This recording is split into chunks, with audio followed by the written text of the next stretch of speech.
मित्रांनो, मानवजातीच्या इतिहासात अनेक युद्ध झाली, अनेक संकट आली, पण सगळ्यात कठीण युद्ध कोणतं असेल तर ते स्वतःच्या शरीराशी लढायचं युद्ध. कारण बाहेरच्या शत्रूला आपण पाहू शकतो, त्याच्याशी झुंज देऊ शकतो, पण जेव्हा शत्रू आपल्या शरीरातच असतो तेव्हा मात्र माणूस हळूहळू आतून तुटत जातो. आज आपण बोलणार आहोत एका अशा कथेबद्दल. मित्रांनो, आज आपण चर्चा करणार आहोत सोशल मीडियावरती व्हायरल होणाऱ्या एका व्हिडिओबद्दल, एका इच्छा मरणाच्या गोष्टीबद्दल. ही गोष्ट आहे हरीश राणा नावाच्या 31 वर्षाच्या तरुणाची. एक तरुण ज्याच्याकडे स्वप्न होती, ज्याच्याकडे आयुष्य होतं, पण अचानक एक दिवस असा आला की त्याच्या आयुष्याची दिशा पूर्ण बदलून गेली. मित्रांनो, हरीश राणा हा इतर कोणत्याही तरुणासारखाच होता. स्वप्न होती, उत्साह होता आणि आयुष्याबद्दल मोठ्या अपेक्षा होत्या. त्याचं आयुष्य साधं होतं, पण त्यात आनंद होता. पण आयुष्य कधी कधी असं वळण घेतं की माणूस कल्पनाही करू शकत नाही. एक दिवस त्याच्या शरीरात काही विचित्र बदल जाणवायला लागले. सुरुवातीला त्याला वाटलं कदाचित थकवा असेल, कदाचित साधा आजार असेल, पण दिवस जात गेले आणि परिस्थिती गंभीर होत गेली. शरीर हळूहळू साथ सोडू लागलं. मित्रांनो, डॉक्टरकडे तपासणी झाली, अनेक टेस्ट झाल्या आणि मग जे निदान समोर आलं ते ऐकून हरीश आणि त्याच्या कुटुंबाच्या पायाखालची जमीन सरकली.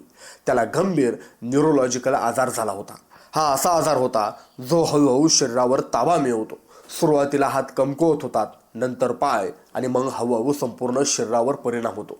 आयुष्य एका खोलीत अडकून पडलं. मित्रांनो, काही वर्षात परिस्थिती अशी झाली की हरीशला स्वतः चालता येत नव्हतं, स्वतः बसता येत नव्हतं, स्वतः खाता येत नव्हतं. तो पूर्णपणे इतरांवर अवलंबून झाला. सकाळपासून रात्रीपर्यंत प्रत्येक छोट्या गोष्टीसाठी त्याला कोणीतरी मदत करावी लागायची. एकेकाळी स्वतःच्या पायावर उभा असलेला हा तरुण आता एका बेडवर अडकून पडला होता. मित्रांनो, शारीरिक वेदना वेगळ्या असतात, पण मानसिक वेदना अधिक भयंकर असतात. कारण शरीर आजारी असलं तरी मन अजून जिवंत असतं. हरीश रोज एकच प्रश्न स्वतःला विचारत होता, हे आयुष्य आहे का? कारण तो जिवंत होता, पण जगू शकत नव्हता. मित्रांनो, एक वेळ अशी आली की हरीशने एक मोठा निर्णय घेतला. त्यानं आणि त्याच्या घरच्यांनी ठरवलं, जर आयुष्य इतकं असह्य झालं असेल तर माणसाला सन्मानानं मृत्यू निवडायचा अधिकार असायला हवा. आणि मग त्यानं न्यायालयाचा दरवाजा ठोठावला. त्यानं मागणी केली इच्छा मरणाची. मित्रांनो, इच्छा मरण म्हणजे असा निर्णय ज्यात एखाद्या गंभीर आजारानं त्रस्त रुग्ण स्वतःच्या इच्छेनं मृत्यू स्वीकारण्याची परवानगी मागतो. कारण त्याला वाटतं वेदनांमध्ये जगण्यापेक्षा सन्मानानं मृत्यू स्वीकारणं चांगलं. मित्रांनो, भारतामध्ये इच्छा मरणाचा विषय खूप संवेदनशील आहे. कारण इथं जीवनाला पवित्र मानलं जातं. म्हणूनच कायद्यानं इथं थेट मृत्यू देणं बेकायदेशीर मानलं जातं.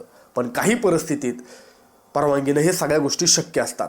याचा अर्थ रुग्णाला जिवंत ठेवण्यासाठी दिले जाणारे कृत्रिम उपचार थांबवणे. मित्रांनो, 2018 मध्ये भारताच्या सर्वोच्च न्यायालयानं एक महत्त्वाचा निर्णय दिला. त्या निर्णयानुसार काही विशेष परिस्थितीत रुग्णाला इच्छा मरणाची परवानगी मिळू शकते. तसंच लिव्हिंग विल ही संकल्पना मान्य करण्यात आली. लिव्हिंग विल म्हणजे काय तर एखाद्या व्यक्तीनं आधीच लिहून ठेवलेला निर्णय. जर भविष्यात तो गंभीर आजारानं ग्रस्त झाला आणि जगण्याची आशा उरली नाही तर त्याला कोणते उपचार द्यायचे आणि कोणते थांबवायचे. मित्रांनो, हरीश राणा यांची केस न्यायालयात गेल्यानंतर न्यायाधीशांसमोर एक मोठा प्रश्न उभा राहिला.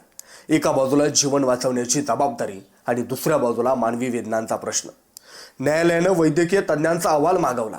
डॉक्टरांनी तपासणी करून सांगितलं, हा आजार बरा होण्याची शक्यता प्रचंड कमी आहे, रुग्णाची अवस्था गंभीर आहे. मित्रांनो, ही केस समोर आल्यानंतर देशभर मोठी चर्चा सुरू झाली. काही लोक म्हणाले जीवन देण्याचा अधिकार देवाकडे आहे, माणसाकडे नाही. तर काही लोक म्हणाले जर आयुष्य असह्य वेदनांनी भरलं असेल तर माणसाला सन्मानाने मृत्यू निवडायचा अधिकार असायला हवा. मित्रांनो, हा प्रश्न केवळ कायद्याचा नाही, हा प्रश्न आहे मानवी संविधानांचा. रुग्णाला जबरदस्तीने जिवंत ठेवणं योग्य आहे का, की त्याला स्वतःचा निर्णय घेण्याचा अधिकार द्यावा? मित्रांनो, जगातील काही देशांमध्ये इच्छा मरणाला कायदेशीर मान्यता आहे. उदाहरणार्थ नेदरलँड, बेल्जियम, कॅनडा आणि काही अमेरिकन राज्य. पण प्रत्येक देशात यासाठी कडक नियम आहेत. मित्रांनो, ही केस केवळ एका व्यक्तीची कथा नाही. ही केस भारतातील मानवी हक्क, वैद्यकीय नैतिकता आणि कायदा या तीनही गोष्टींना स्पर्श करते. मित्रांनो, आयुष्य हा देवाचा आशीर्वाद आहे असं आपण म्हणतो, पण जेव्हा तेच आयुष्य वेदनांनी भरून जातं तेव्हा माणसाला स्वतःचा निर्णय घेण्याचा अधिकार असावा का, हा प्रश्न अजूनही समाजासमोर उभा आहे. मित्रांनो, तुम्हाला काय वाटतं? अशा परिस्थितीत माणसाला इच्छा मरणाचा अधिकार असावा का? तुमचं मत कमेंट बॉक्समध्ये नक्की लिहा आणि अशाच प्रकारच्या व्हिडिओ पाहण्यासाठी महाराष्ट्र वार्ता चॅनलला नक्की सबस्क्राईब करा ही विनंती. धन्यवाद.